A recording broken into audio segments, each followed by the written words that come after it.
Thank you for that introduction. I'd like to acknowledge we're here on Aboriginal land, on the land of the Gadigal people of the Eora Nation. This land has never been ceded. It remains Aboriginal land despite the worst efforts of the colonisers. When I was growing up in another former British colony, a few thousand kilometres away from here, I remember going to the movies and seeing the blockbuster Lawrence of Arabia, based loosely on the experience of British military operative Thomas Edward Lawrence, who had encouraged Arab tribes to fight against the Ottoman Turkish regime during World War I.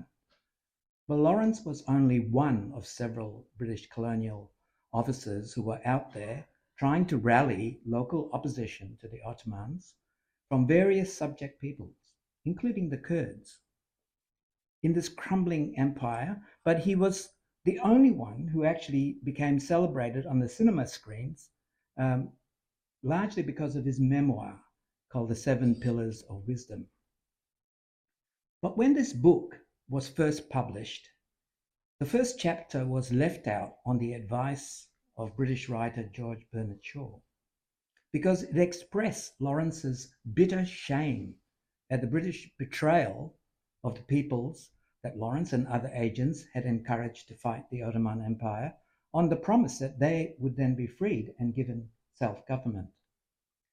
Lawrence's mission was mainly working with Arab tribes, but other British agents worked with Kurdish tribes and successfully got them as well to fight the Ottoman Empire, also on the promise of obtaining self-government.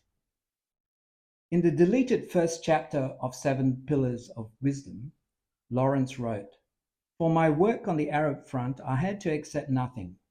The cabinet, the British cabinet, raised the Arabs to fight for us with definite promises of self-government afterwards.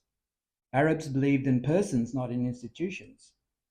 They saw in me a free agent of the British government and demanded for me an endorsement of its written promises. So I had to join the conspiracy, and for what my word was worth, assured those men of their reward. In our 2-year partnership under fire, they grew accustomed to believing me and to think that my government, like myself, was sincere. In this hope, they performed some fine things, but of course, instead of being proud of what we did altogether, I was continually and bitterly ashamed." So no wonder that chapter was left out of the book. Well, Lawrence, interestingly, did draw up a map of what later became Turkey, quite clearly indicating the Kurdish lands, but labeling these with question marks. Perhaps Lawrence had a grudge against the Kurds. There is one anecdote of Lawrence being teased by a group of Kurdish women. Perhaps these feisty Kurdish women challenged his British private school toxic hypermasculinity.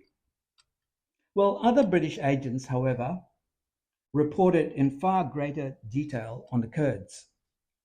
In 1919, the British colonial military officers published a report, Kurdistan and the Kurds, based largely on the work of another colonial officer, Mark Sykes. This was the same Sykes whose name appears on the infamous Sykes-Picot Secret Agreement of 1916, where the British and French colonialists carved up the Middle East between them and with Tsarist Russia. But when the Russian Revolution overthrew Tsarism, this secret treaty was made public. Now, according to the Sykes-Picot Agreement, many of the Kurdish inhabited areas now in Syria and Turkey would have ended up under French rule, while the region east of Kirkuk would have ended up under British, and most of the southeastern part of what is now Turkey would have been included in the new Armenian state. The status of the Kurds living in Persia was to have remained unchanged. At least one British colonial officer, Major Edward Knoll, the political officer in Sulaymaniyah, favoured an independent state or autonomy for the Kurds. Just as Lawrence made out he was a friend of the Arabs, Knoll made out he was a friend of the Kurds. But as the 19th century British politician and former Prime Minister Lord Palmerston famously said in a speech to the British Parliament, Britain has no eternal enemies, no perpetual enemies, no eternal allies, and no perpetual enemies. Our interests, however, are eternal and perpetual. Well, the Kurds also have their saying, we have no friends but the mountains, and perhaps because of this, the Kurds quickly came to become suspicious of the British real plan in the area, which was to grab the land with the richest oil deposits and put in place local rulers who would serve its interests. The report Kurdistan and the Kurds also noted that some British agents were quite hostile to the Kurds. Well, in the end, the Sykes-Picot plan was not realized because by the end of World War I, the British Army had already seized Mosul, which was going to be given to the French under the Sykes-Picot. And when the British signed the Treaty of Sèvres, and with seemingly the defeated Ottoman Empire laid claim to what is now predominantly Kurdish part of Turkey as well. Under the Treaty of Sèvres, the British suggested that they might hold a plebiscite on the future of this part, North Kurdistan, but of course this never eventuated. Meanwhile, in 1920, the British violently suppressed Kurds who rose up against them in southern Kurdistan, what's northern Iraq today. Then British War Secretary Winston Churchill sent in troops, backed by the Air Force, and he even authorized the use of chemical weapons, including mustard gas, against the rebels, who he considered uncivilized tribes. By doing so, at least in authorizing, it's not clear that they were actually dropped, these weapons, set a precedent for Saddam Hussein's later deployment of chemical weapons on Halabja and Turkey's current use of chemical weapons against Kurdish freedom fighters.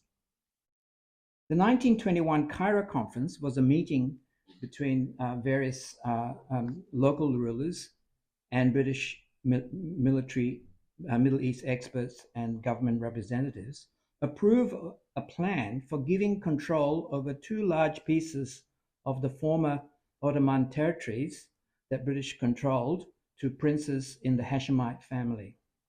It was agreed that Prince Faisal, with whom Lawrence had worked with during and after the First World War, would become the king of a new country created from the Turkish province of Mesopotamia. It would be called Iraq. His brother, Prince Abdullah, would rule a country made up of Palestine, west of the River Jordan.